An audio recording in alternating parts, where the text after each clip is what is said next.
So, okay, those were the first 2 nights. Night number 3 was ladies' night. So all the women were shaman, or all the shaman were women that night. And they have live music. So there's drums and flutes and just really beautiful tribal music playing. And there's just incense and candles, and my contacts are out so I'm kind of blind, and it's all just very, very trippy. So I get my drink, I get my hape, and I go lay down on my mattress, and I'm like, okay, if nothing else, like maybe I'll get a good night's sleep, based off the first 2 nights. And so I'm laying there in fetal position. I remember very specifically I'm on my right side, and I'm just kind of relaxing. And then all of a sudden I feel like these waves kind of just rolling through me, like just kind of energy coursing through me. I'm like, okay, here we go. Like I'm familiar enough in these waters that I recognize this feeling. Buckle our seatbelts. Yeah. I'm like, okay. I'm like, something's happening tonight. I'm like, great, let's go. This is why I came here. Put the football helmet on. Yeah. And I hope I have enough time to talk about all this. It's kind of a, if you really want me to break it down, I will. Yeah, no, this is crazy. So I'm laying there. Very interested. I'm feeling all this energy kind of just rolling through me. And I'm laying there, and right here in my vision, my eyes are closed, but this girl appears to me, and she's a sketch. It's like a pencil sketch. Like a fucking aha? Like what's that fucking Take On Me music video, something like that? I don't know. Take On Me? No? Oh, okay. Never mind. Moving on. I don't know the music video. But a pencil sketch lady A pencil sketch of a little girl. Not a lady, little girl. And she goes, how can I help? And I'm like, oh shit. And before I could respond to her, she's gone. She disappears. What? That was just it. It was like, how can I help? And I'm like, whoa. And then I'm kind of like, oh, interesting. I sit up and I look around, and I'm instantly just overcome with so much fear and anxiety. Ooh. I'm just terrified. And so I can't see that well. It's dark, it's smoky. And then I'm kind of just taking in the scene around me, and I'm like, oh my God, we're all crazy. Like I felt like we were in like an insane asylum. Like there's a ton of we're beds. all crazy here. Yeah. And there's a girl who can't like walk. She's drunk, drunk on Aya. And she's like slow motion, like army crawling. Oh, Jesus, that's terrifying. There's a guy over here who spoke in tongues every night, and he was over there doing his tongues thing.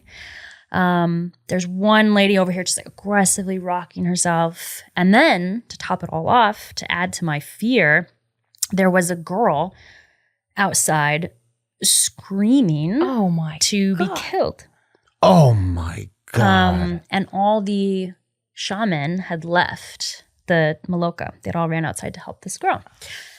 And I'm just overcome with fear. Like I just can't stop crying. And Matt's nowhere to be found. He's in boys' night. Matt is actually on the other side of the Maloka. So they encourage you to split up from your partner. That way you're not impacted by their night. Yeah. Because whatever you're feeling and experiencing could be completely opposite of what they're feeling and experiencing. They don't want you distracted by trying to assist your partner. Yeah. So I'm terrified. I'm crying. I'm like like that kind of crying. And I'm self-soothing with that rocking motion, which I don't know that I've ever done in my life. Yeah. Maybe I did it as a child.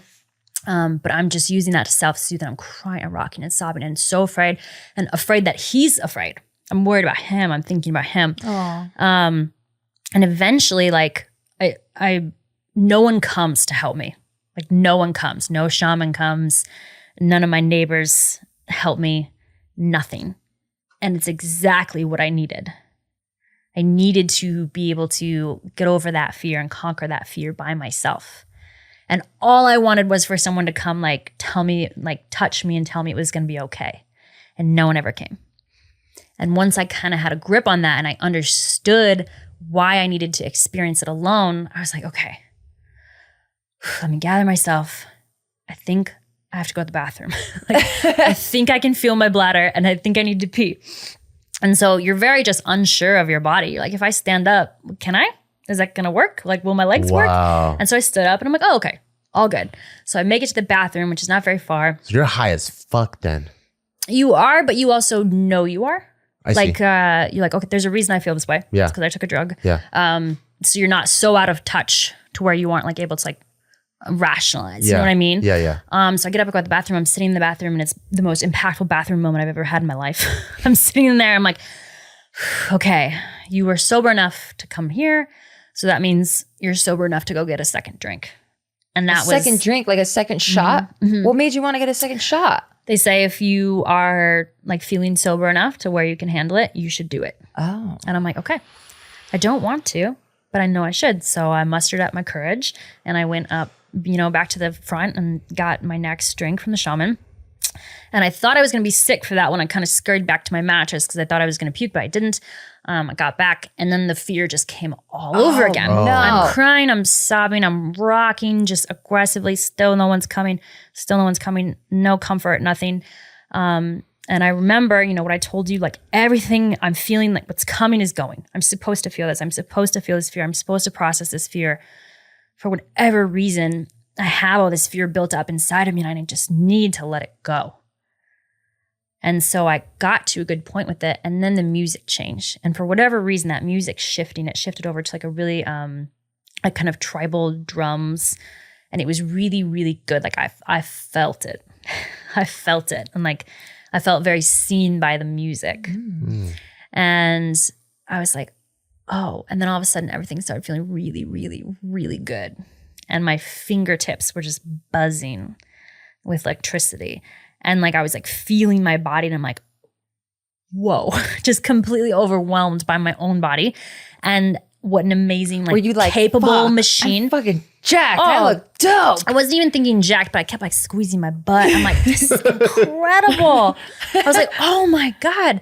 And I would close my eyes. I would close my eyes and I would see these beautiful just kaleidoscopes and just blasting through this incredible amount of like sacred geometry and just it was beautiful. And it was happening when my eyes were open and it was happening when my eyes were closed. And when I would close my eyes, I couldn't help but giggle. And so I'm giggling and then this guy over here would be giggling and we just go back and forth. And they say no crosstalk, right? Like you can puke, you can cough, you can cry, laugh, whatever you need to do, but like no talking. And me and this guy are just going back and forth and I'm just being like this little kid, just like you could snickering. affect each other. Right. And my neighbor, this lovely lady from Australia it looked like she was having a beautiful night because she was kind of laying there and just dancing and just her hands were just moving and it was so beautiful. And I just got locked in on her hands and I watched them for a while. And then I like put my hands in with hers and we're just vibing and she's touching my arms, I'm touching her arms. And it was not sexual at all, but just this amazing connection. She told me the next morning at breakfast that I had become her daughter. Oh, wow. Yeah, which was really meaningful for her because she hasn't had any relationship with her daughter for so long.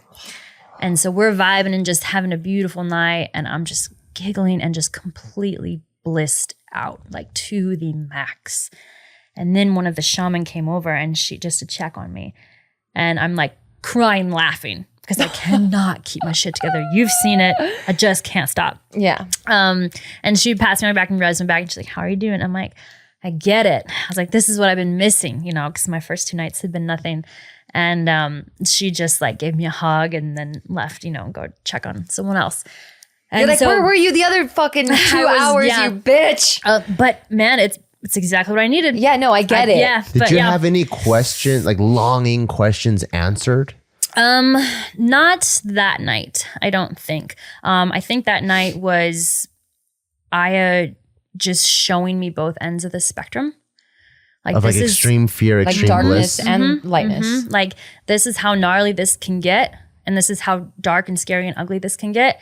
And this is how incredibly beautiful and blissed out this can be for you.